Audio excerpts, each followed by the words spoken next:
Yeah, baby, so what do you like? Well, I like it. I like vibration and like really fast. Oh, like this? Yeah, just maybe more like vibrating. Like this. Yeah, yeah. Oh, yeah. Yeah. Oh, yeah. Oh, thanks. That was so good. Oh my gosh. Whoa. Whoa. Hi friends, welcome to my channel where today I wanted to share with you my experience of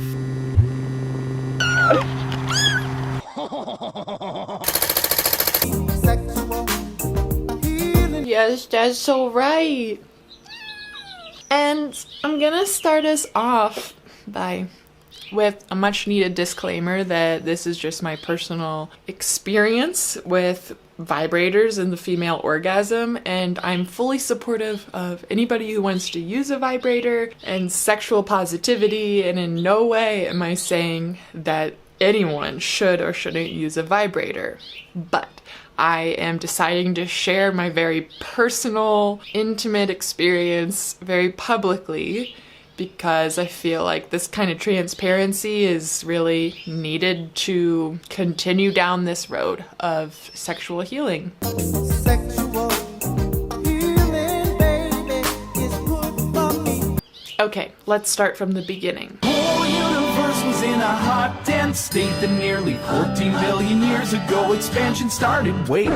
When I was around 12 years old, I was plagued with this itch of horniness that I just couldn't scratch, and it was just like eating me alive because I couldn't figure out how to have an orgasm, which is just what my body was wanting. It's kind of like my vagina was this labyrinth and I just couldn't figure out how to get through the maze. However, I'm very clever and solution oriented, so I immediately sought out a vibrator or a vibrating style device, and I feel like this exploration led me both to very magical places and both very strange experimentation, which I feel like our primal sexual drive is both so beautiful and also so traumatic.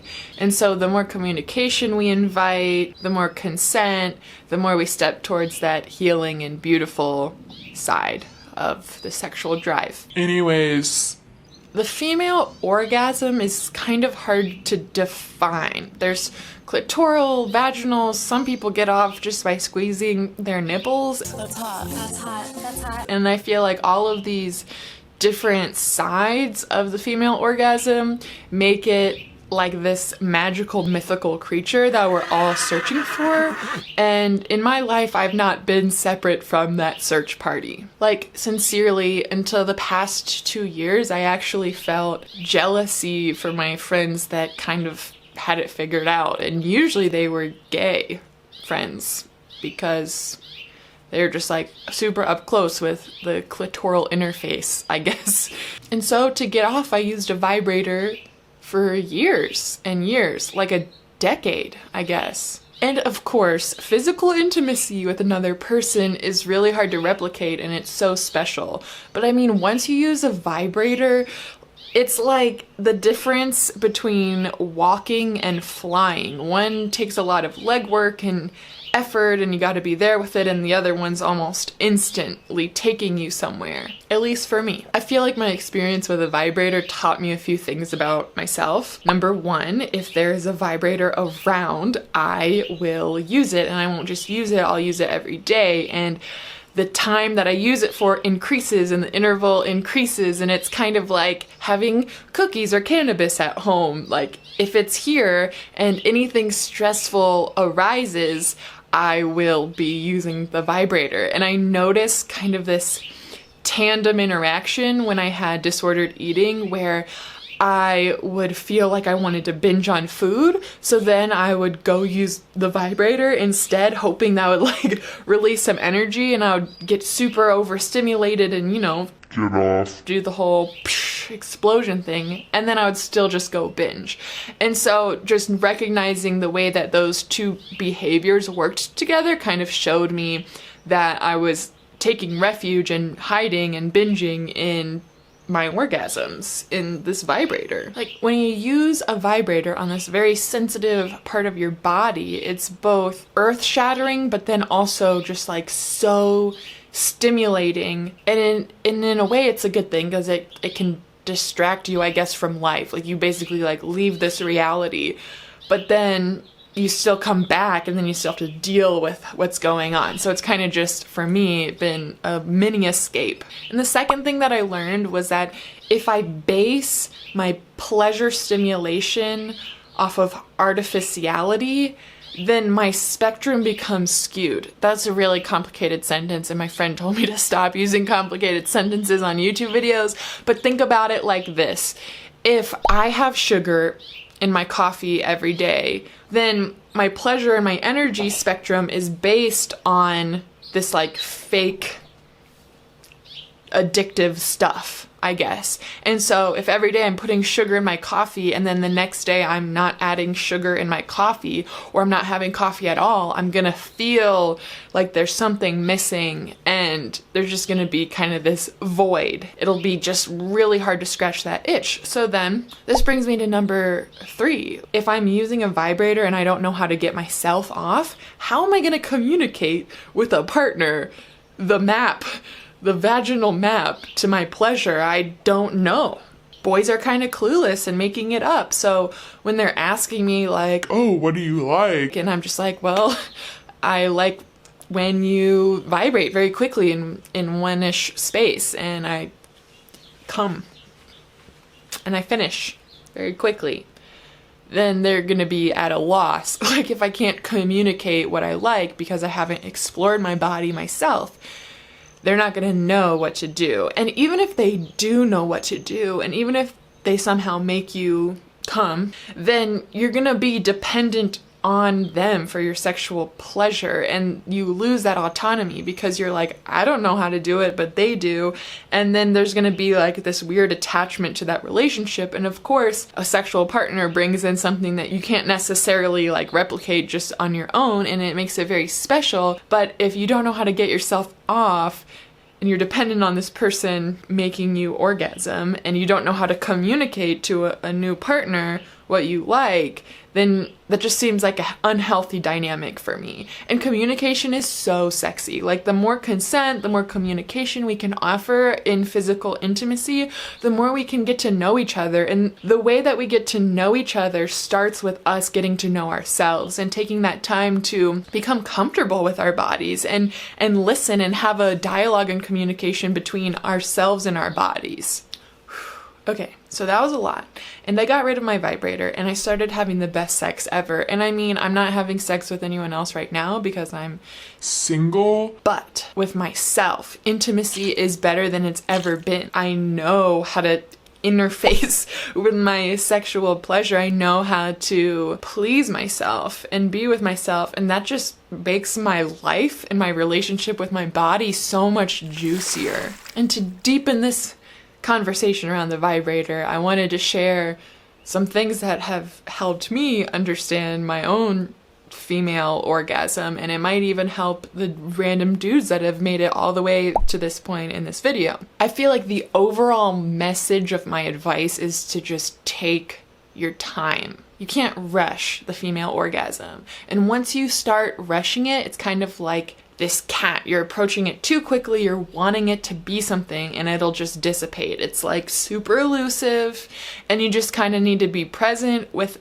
pleasure and not seeking it, and it will emerge. And so anytime either party starts attaching their self-worth to my orgasm, whether it's me feeling like I need to orgasm for them, or them attaching their sexual ego to whether I come or not, it will not work, and I'll just end up faking it because that's just so much pressure, and it gets me really in my head like, oh my gosh, I need to do this thing, rather than this surrendered enjoying of whatever's arising between us. The less pressure you put on it, the more likely she is to come. Which brings me to another point. Faster and harder does not equate more pleasure. Math class. Especially like with women, that just doesn't work that way. I've had experiences where people are just like, oh, Yeah, I'm like, no, that's painful, and I'm just gonna fake it so you stop. Or I'm gonna have to work up the courage to communicate with you what it is that I want, which can only exist if I know what it is that works. And vibrators are some weird black magic, because like they just stay still and create this vibration without creating a bunch of friction. That's like absolutely impossible to replicate as a human. So even though vibrators are quickly sending sensation through you, doesn't mean that faster and harder works for women. And every woman's different. This is another thing. This is why it's important to communicate and learn your body, because maybe that does work for you. All power to ya. But like I said, for me, the female orgasm is kind of like this cat energy. If you come at it too quick, it's gonna run away. You kind of have to like build trust, be present with it, not want it to come near you too much, and then it'll emerge and it'll ask for pets. And I feel like we need to stop attaching our egoic worth and putting a lot of pressure on the female orgasm as a proxy for pleasure and enjoyment, because then it just gets, at least me, all up in my head and I'm not enjoying myself at all. So no demanding qualities, just present moment reception of the gift of what's happening, rather than anticipation or pressure on what you think should happen for it to conclusively be enjoyable. Like, you know, that's so applicable to life. We're always obsessed with this destination. Like, oh, once I get there, once she comes, then it means it was good.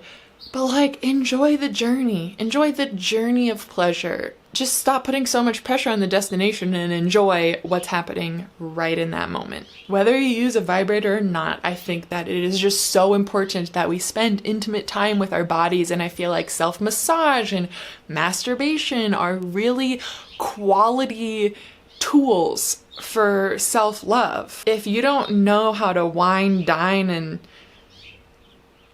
I don't know, if you don't know how to please yourself and experience pleasure with yourself, you're going to be lacking in intimacy in a partnership. That's just logic. That's math, I guess. Math class. And so, who knows, maybe I'll use a vibrator in the future. Maybe not. But I feel like me fasting from that stimulation has allowed me to just enjoy natural pleasure and take that time for myself to touch myself and get to know myself and not set my expectations based on this crazy awesome machine that just blows you out of this world. That's right. Oh, come here, kitty. They're elusive. So, nothing wrong with vibrators, just wanted to publicly share my sexual experience, because this is how I feel like we're gonna eliminate shame, is by actually having honest conversations about what's going on. And if you like this video, let me know. Like it, comment, subscribe to my channel if you're into that thing. I feel like the YouTube algorithm is kind of like the female orgasm, where it's kind of unpredictable and elusive, but there is a strategy behind it. I just haven't figured it out yet. May your exploration of your own physical intimacy set you free from shame in so many ways, and I'm just wishing you lots of love.